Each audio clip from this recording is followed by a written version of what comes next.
Falun Dafa, also known as Falun Gong, was introduced to the general public in 1992. The practice quickly grew in popularity as more and more people came to benefit from it. A government survey estimated up to 100 million people practicing in China alone. They were from all walks of life, even high-ranking Communist Party officials. By 1998, Falun Dafa had gained widespread respect in Chinese society. Then, on July 20th, 1999, fearing that Falun Dafa's widespread popularity was overshadowing his own legacy, China's then President Jiang Zemin ordered the traditional Chinese practice eradicated. According to a Washington Post article, quote, Communist Party sources said that the Standing Committee of the Politburo did not unanimously endorse the crackdown, and that President Jiang Zemin alone decided that Falun Gong must be eliminated.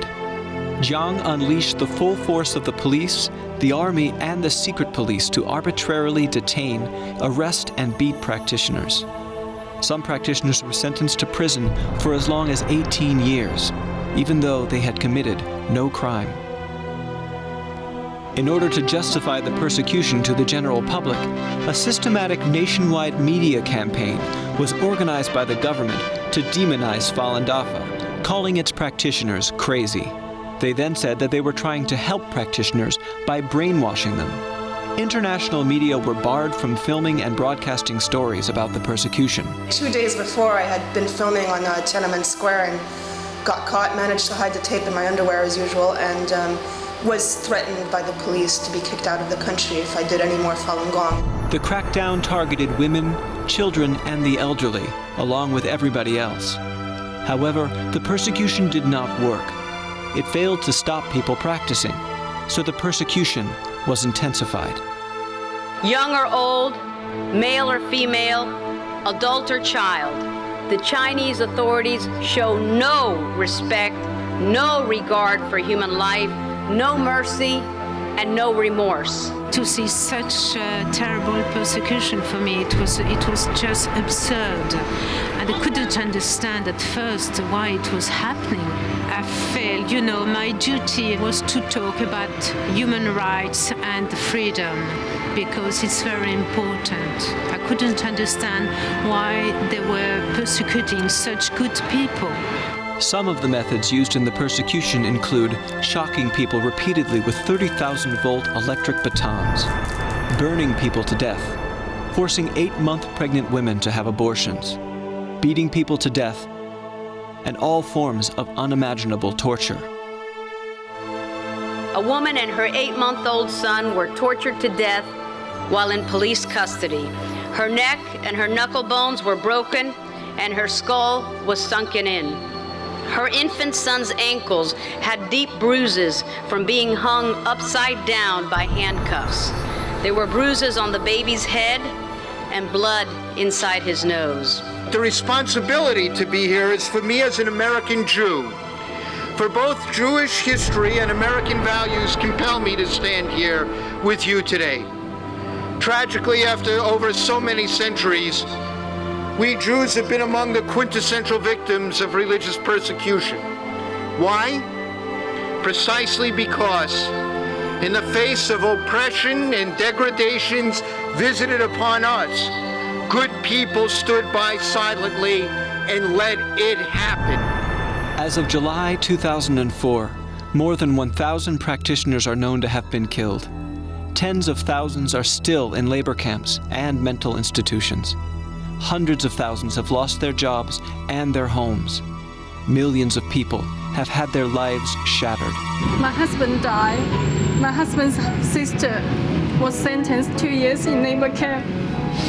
My husband's father, shocked by the news his son's dead. His daughter's sentence, he passed away, leaving me alone to raise my 18-month-old baby. I urge everyone help us to stop this persecution.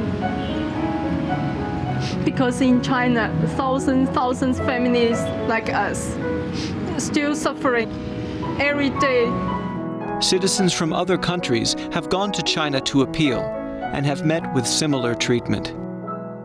We went to China, we were illegally detained, we were interrogated, we were roughly treated, we had our property stolen, and we were deported. We broke no laws. This happened for no reason at all, except for the fact that we practice Falun Gong, and we believe in truthfulness, compassion and forbearance. And I was dragged out of the hostel and dragged by my hair onto a police bus and taken to a detention centre. At the police station, I saw a lot of Western practitioners being beaten and abused by the police. And inside another detention center, a police officer came up to me and slapped me in the face with such force that my head was smashed against the wall. We are not doing anything wrong, only following truthfulness, compassion, forbearance. So to arrest people for doing that, especially elderly people, like people in their 80s, and also young children and students like me, is very wrong. The fact that this is happening today with a government who is, they're on the Human Rights Commission and they got the Olympics coming, it's very disturbing. While practitioners of Falun Dafa are being persecuted in China, the practice continues to grow around the world, with more and more people learning the practice and benefiting from it every day. A lot of Falun Gong innocent practitioners, very good people, are persecuted to death.